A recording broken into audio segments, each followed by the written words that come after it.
മൗലിദ് ആഘോഷം നബി സല്ലല്ലാഹു അലൈഹി വസല്ലമ തങ്ങൾ ഇവിടെ ആഗതരായതിൻ്റെ പേരിൽ സന്തോഷം പ്രകടിപ്പിക്കുകയാണ് എന്ന് നമുക്കൊക്കെ അറിയാം.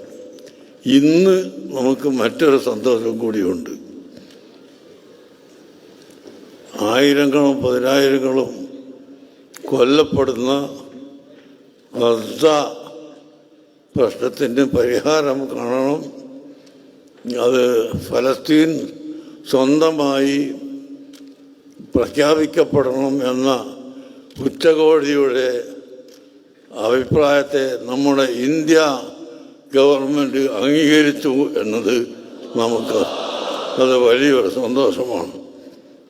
അതുകൊണ്ട് ഇന്ത്യൻ പ്രധാനമന്ത്രിയോടും വിദേശകാര്യമന്ത്രിയോടുമെല്ലാം നമ്മുടെ സന്തോഷം ഇതിൻ്റെ പേരിൽ ഞാൻ അറിയിക്കുകയാണ്.